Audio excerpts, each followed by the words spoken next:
Welcome back, folks, to Rimshots with Sean, brought to you by Barstools and Bandtalk. I always say this, Shiah, you can't see it. I'm not a corporate sellout, yet I am. I'm sponsored by Molson Canadian and Coors Light. You can't see the logos, but I am, so there you go. We talked about your music, and as I'm reading the presser that Raquel sent me, you're right in, you're full force into the acting world and that side of things as well. And I said I want to have a little bit of fun.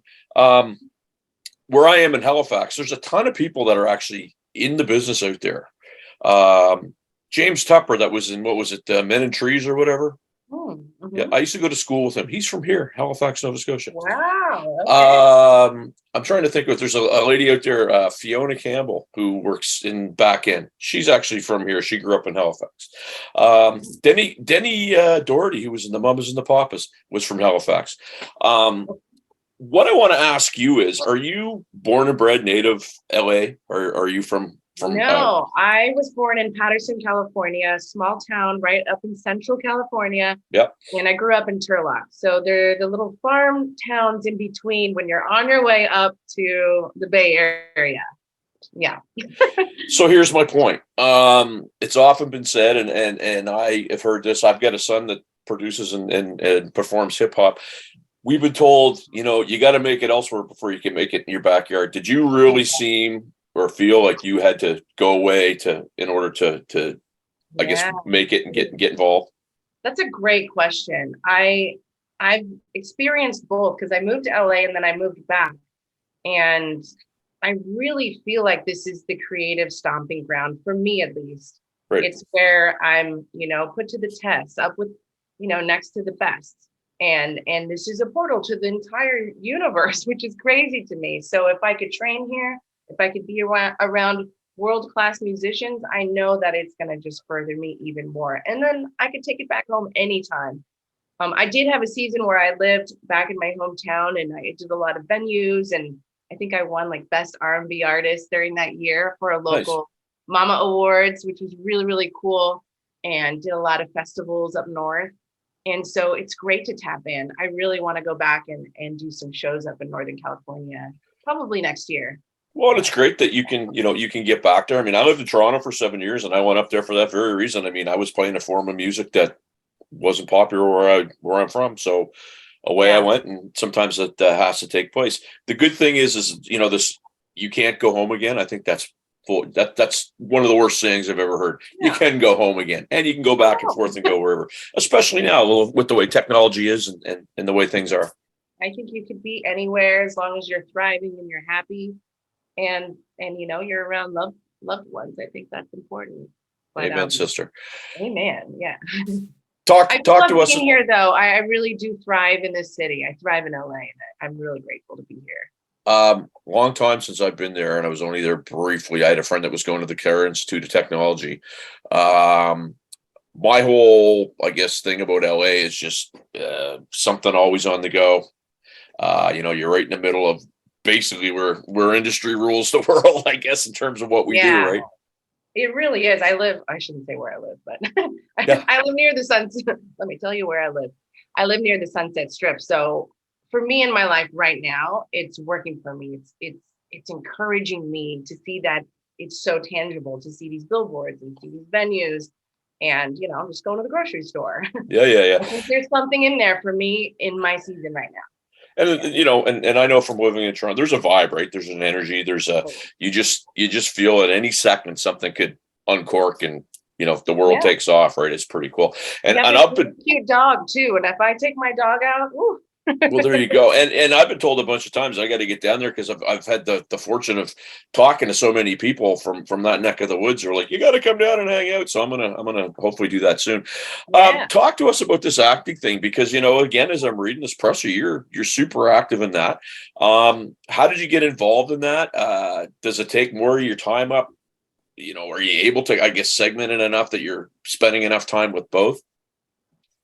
Yes, I love this question. I always felt that I could do both, and I wanted to do both. Since I was a very little girl, I saw people doing it on TV, and they're singers and actors, and you go way back in time when people were doing vaudeville. I mean, you had to be able to tap, act, dance, like triple, quadruple threats. So for me, the inspiration came from film, TV, the stage, everything really. And a lot of my favorite people were not only actors, but musicians. So I kind of always been drawn to both. But there were different seasons where I just focused on acting, a lot of training, took a back seat with music. At the time, I think it was after a Tokyo tour I did, I wasn't really happy with the music I was creating. And that's because I didn't know who I was yet. Mm-hmm. And yes, I could be on stage and with DJs and everything was just amazing, but I hadn't gone within yet. And what I love about acting is that you think you're going to play this part, right? But you're actually the vessel used which to play characters. So you have to like know your triggers, really know yourself, what makes you emote, what's going to move you in a natural way. So I went on this whole like 6-year training here in LA with different teachers and starting to do film projects, getting into culture, doing indigenous roles. And it just made me more excited to tell stories from an authentic place. But now balancing it as a business, it goes hand in hand. There are so many roles that are singers and musicians. I mean, not that that's a necessary thing for me. I love separating them, but I love when they collide also. But I'm never bored, and I definitely have to make time for both because I love them both so much. I think that's a great statement, that you're never bored, because I think when people get bored, that's when they get into trouble with different things, right? But mostly, I think they get uncreative and they start maybe questioning or second guessing themselves when they try to get the momentum. Because I mean, working in this business, working in different things, the word momentum, it's hard to get momentum when you have it. Oh yeah. It's the worst when it stops and you try to get it again. Oh, so true. Yeah, because you can get really down and think like, oh my God, am I supposed to be here? What am I doing with my life? And then you get this one little like break that really just reminds you. And then you go to set, or you get this show, or maybe it's a collaboration and you're behind the mic again and you're like, yep, I'm supposed to be here. I deserve to be here. I need to do this. So when you're doing and the part of the reason why I asked you about, if you're able to, I guess, segment and spend enough time on each, because obviously in the acting world, music, I guess to a point, sometimes you might have to audition for a club, or, we're always auditioning in the music industry for whatever. But in the acting side of things, you'll get a call, and I did a little bit when I was in Toronto. You get a call and you got to go and audition for a role. Oh yeah, we're the last to know everything. Right. The actors, we get auditions last minute and they're like 8 to 12 pages long. And of course, I'm so grateful because sometimes they're few and far between. So when they happen and it's a major network television show, I have to drop everything, literally. Right. Obviously with work and other jobs that I do, I'm not going to not do those, but I do, you kind of have to drop everything, live and breathe that role, put it on tape. Now with the, since the pandemic, everything's self-tape. So we're not just showing up at an office. We not only have to shoot ourselves, find a reader, edit, email these large files, and then wait. So it's interesting, but I like it because it's like a quick slap, like wake up. And people don't, and I'm going to throw this out there and I want to get your take on it, because I say this to people all the time and they don't, they see the fun part of music, right? Mm-hmm. Or they see the fun part of acting. They don't see, the start. They don't see the preparation. They don't see the practice. They don't see the rejection. They don't see the failure when you're trying to learn your craft and you're falling down. They just see you at the end. And, one of the things, we'll do a gig. The price is this. Well, why is it that? You're not paying for that show. You're paying for all the work it took me to get there. I like that. Right. So what's your take on that? My gosh, I'm like, I had to breathe because that's so true. Like people do not see, us in the ER for 2 weeks dealing with something like that, or losing a family member, or, practicing and realizing, oh my God, my voice is changing. Like this is not good. Like I need to, really practice my piano skills. Or gosh, if I counted all the tapes of auditions I didn't get, that would be interesting, right? People only see your wins. Right. I mean, unless you put that out to the world. I don't really, but I think it's important to talk about the blood, sweat, and tears, literally the tears, crying on the floor.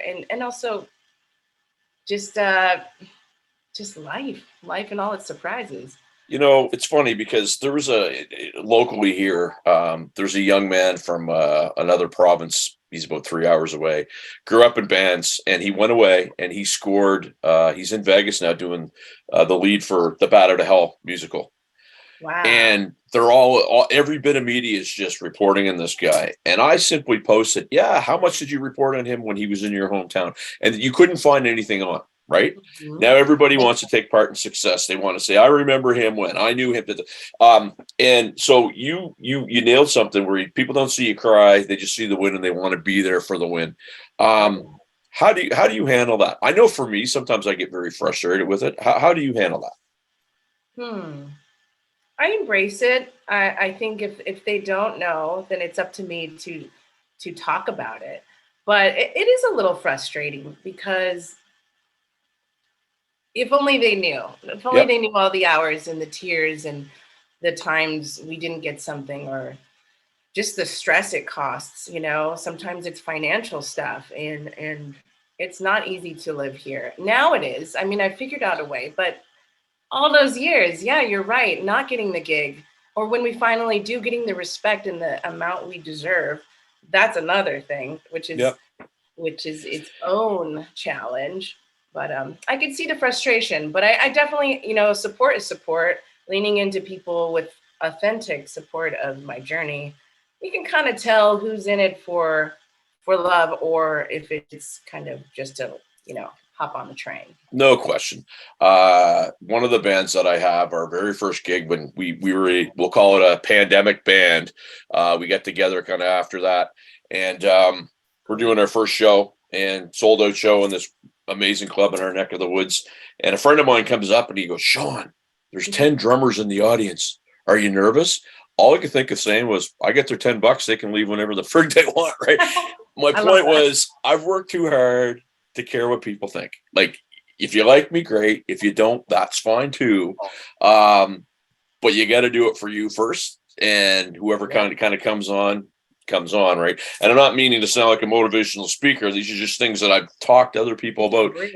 Everybody feels the same way. I think that is having a little bit of success in this little business.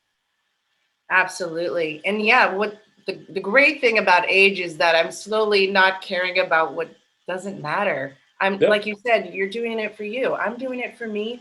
It's self-expression. I'm grateful to have a platform.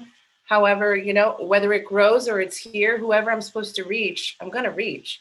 Yep. And that's just when you're doing what you're supposed to do. Yeah.